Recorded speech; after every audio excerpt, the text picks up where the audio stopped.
E aí, bora resolver a questão 47 da FUVEST aí sobre Revolução Gloriosa lá no século XVII na Inglaterra? Vem comigo depois da vinheta.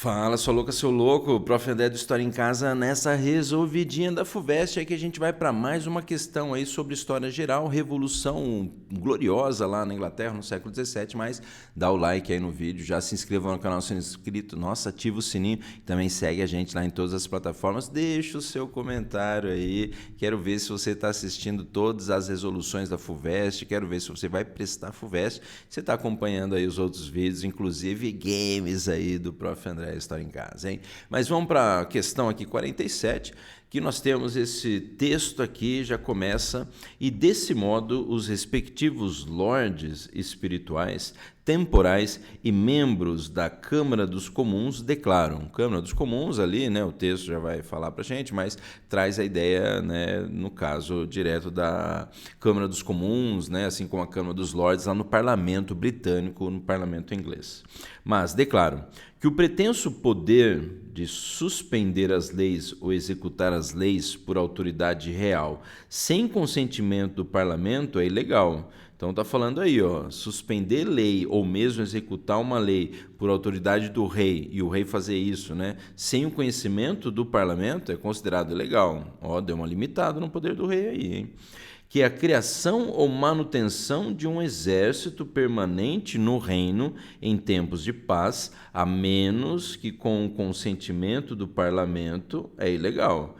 Então, o rei lá, ou qualquer outra situação, né, acontecer de ser mantido um exército em época de paz, sem o consentimento do parlamento, também é ilegal. Então, se o rei convocar um exército lá e não tem guerra rolando, não vai poder fazer isso sem, né, o parlamento permitir. Tá aí, ó, traduzido de English Bill of Rights, 1689, disponível no site que está aí para vocês.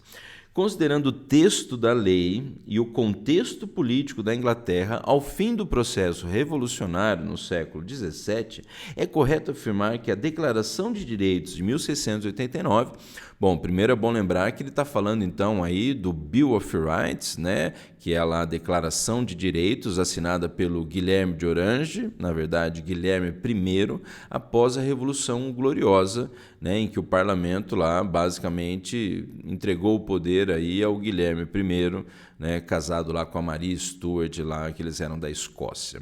É isso após o governo lá justamente do Jaime II, se eu não estou enganado, confere aí, vê se eu não falei besteira, mas nós, da dinastia Stuart. E nós temos aí um movimento que também, né, antecedeu, que foi lá a chamada Revolução Puritana, em 1640, né, aí já um movimento contra o rei Carlos I. É bom lembrar lá que o Carlos I ele tinha assinado também um Bill of Rights, né, que na verdade era chamada Petição dos Direitos, que ele acabou aí, né, também um pouco aí se lixando, mas tem exercício, texto que às vezes coloca aquele primeiro lá do Carlos, né, I como o primeiro Bill of Rights, chamado de Petição dos Direitos, né, e esse aí assinado pelo Guilherme I, né, conhecido como Declaração dos Direitos, ou segundo Bill of Rights, ou só o Bill of Rights, porque esse é o que consolidou mesmo a monarquia parlamentar na Inglaterra, a limitação do poder do rei, né, pelo parlamento. Mas vamos lá então para as alternativas. Então se lembre que considerando o texto da lei, né, o contexto político da Inglaterra, que é o parlamento limitando o poder nesse contexto de revoluções inglesas do século XVII. A Revolução Puritana, calvinista, né, da burguesia, do parlamento lá contra o rei absolutista, anglicano, e a Revolução Gloriosa lá do parlamento, colocando, basicamente sem derramamento de sangue, colocando Guilherme I no poder, um rei que aceita a monarquia parlamentar. E esse documento aí, o Bill of Rights.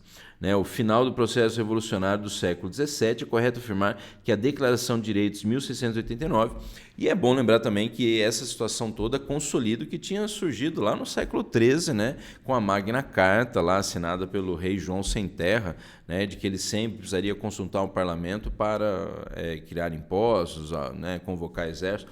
Mas, considerando o texto da lei, aí o contexto histórico e tal, a letra A aí coloca que essa declaração suprime, acaba, limita aí todas as prerrogativas do parlamento, todos os poderes, tudo que o parlamento pode fazer foi suprimido, então, por essa Declaração dos Direitos de 1689? Pelo contrário, né? Acho que deu a entender aí que o parlamento estava com poder até para limitar aí o rei em algumas coisas, né? Então a alternativa A já aparece para nós como a mais errada. Alternativa B. A Declaração de Direitos aí dispensa, né? Não precisa do aval, da permissão parlamentar para mudar a legislação. Dispensa aí, o rei pode mudar a lei e não ter aí, de novo, volta lá no texto, vai estar lá para vocês, essa ideia justamente de que o rei, né, ele não pode criar lei se não tiver consentimento do parlamento, isso é ilegal, mas volta lá. Você tem então de que a letra B dispensa aí a permissão parlamentar para mudar a legislação? Achou errado, hein, otário? Na letra B que está belamente errada. A letra C aí, a Declaração dos Direitos, ela impõe limites ao poder monárquico, ao poder do rei ou da rainha? Já diria o cowboy, o garoto vaca, inclusive com a letra C aí, tá interessante essa, hein? Vamos para a letra D. Impossibilita, a Declaração dos Direitos impossibilita a criação de um exército?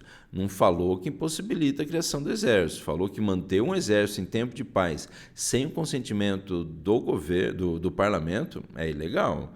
Então, não falou aí que é impossibilitada a criação do exército, né? Então, a letra D está duplamente errada. Sei lá.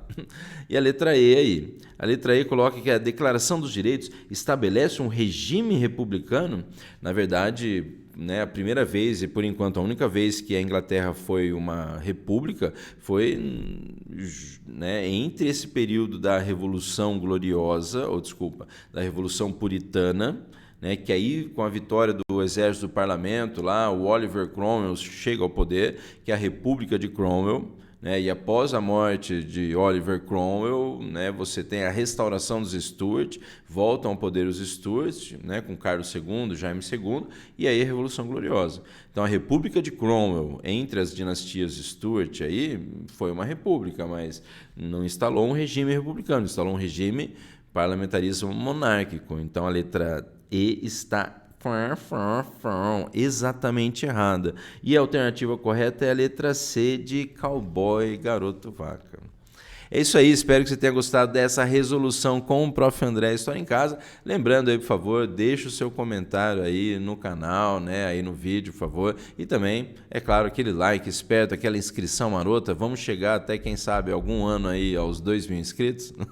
Eu tô vendo aí que tá diminuindo a inscrição ao invés de aumentar, sei lá. Mas até a próxima resolução com o Prof. Elvis, não, Prof. André História em Casa. Tô com crise de identidade aqui. Até mais, falou, valeu, tchau, tchau.